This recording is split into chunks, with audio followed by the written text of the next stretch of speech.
Bismillahirrahmanirrahim. Assalamualaikum warahmatullahi wabarakatuh.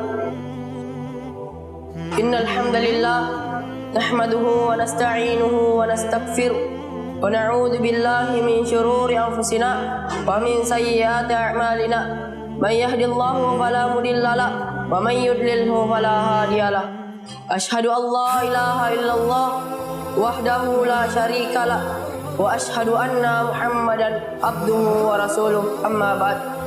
Awalan, kembali kita menjadikan puja dan bersyukur atas kehadirat Allah Subhanahu wa taala yang telah memberikan kita rahmat hidayahnya serta nikmatnya sehingga kita tidak bisa menghitung nikmatnya.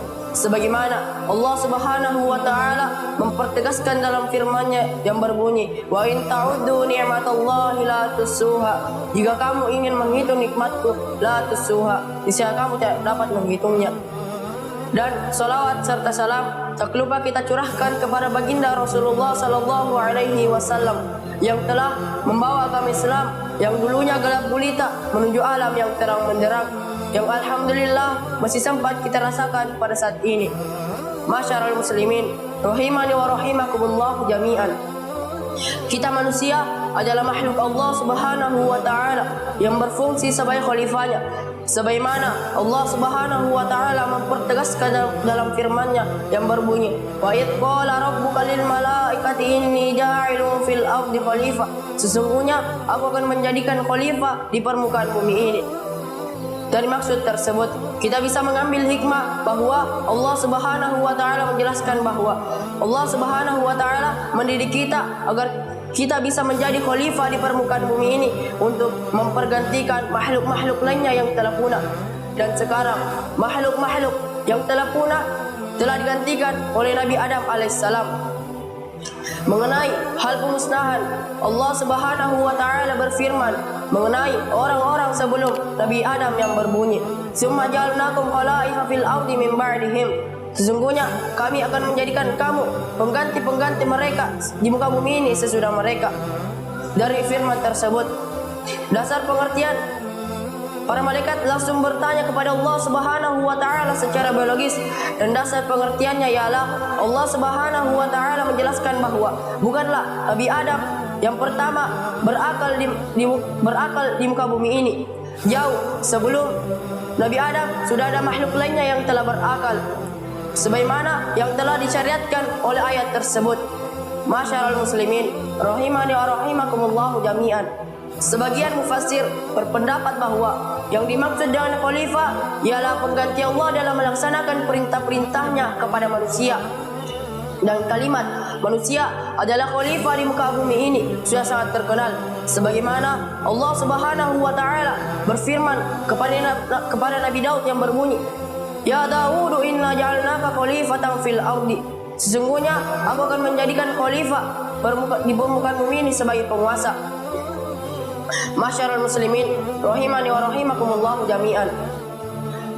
Mencakup pengangkatan khalifah ini juga pengertian manusia yang diberi wahyu oleh Allah Subhanahu wa taala, dan pengangkatan khalifah ini mencakup manusia yang mempunyai berfikir khusus yang sangat luar biasa, tetapi kita tidak mengetahui secara pasti jenis khalifah terakhir ini. Masyarul muslimin rahimani wa rahimakumullah jami'an. Ringkasnya, dengan kekuatan akal daya tangkap manusia dapat mengelola alam dan kreativitasnya.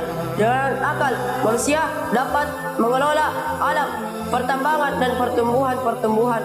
Itu semua adalah ciptaan Allah Subhanahu wa taala yang berguna untuk manusia lainnya. Masyarul muslimin rahimani wa rahimakumullah jami'an. Jadi, tak ada bukti yang lebih jelas bahwa Allah Subhanahu wa taala menjelaskan manusia kecuali manusia itu mempunyai keistimewaan tertentu untuk mengembangkan tugas-tugas dari Allah Subhanahu wa taala untuk menjadi khalifah. Masyarul muslimin rahimani wa rahimakumullah jami'an. Allah Subhanahu wa taala berfirman yang berbunyi, "Qalu ataj'alu fiha may yufsidu fiha wa yusfikud dima." Mengapa engkau menjadikan khalifah di permukaan bumi ini orang yang akan membuat kerusakan padanya dan orang yang akan menumpahkan darahnya? Lalu mereka lagi berkata kepada Allah Subhanahu wa taala yang berbunyi, "Wa nahnu nusabbihu bihamdika wa nuqaddisu lak." Padahal kami senantiasa bertasbih kepada Engkau dan mensucikan Engkau. Lalu Allah Subhanahu wa taala menjawab para malaikat tersebut, "Qala inni a'lamu ma la ta'lamun." Sesungguhnya aku mengetahui apa yang kamu tidak ketahui. Dari ayat tersebut kita dapat pengertian bahwa para malaikat dapat petunjuk dari Allah Subhanahu wa taala bahwa segala perbuatan Allah Subhanahu wa taala pasti mengandung hikmah dan perbuatan-perbuatan yang baik. Masyarul muslimin rahimani wa rahimakumullah jami'an. Kedudukan manusia di muka bumi ini menjadi khalifah bukanlah manusia yang sewenang-wenangnya berbuat sesuka hatinya tanpa perbatasan-perbatasan dari Allah Subhanahu wa taala. Dan Allah Subhanahu wa taala mewajibkan seluruh manusia untuk menjadi khalifah, untuk menegakkan kebenaran dan memelihara hawa nafsu. Masyarul muslimin rahimani wa rahimakumullah jami'an. Hawa nafsu itu ada 3, yakni nafsu marah, nafsu sofia dan nafsu lawwamah. Tiga-tiganya nafsu itu telah menguasai diri kita, maka kita akan terjerumus ke jalan yang salah.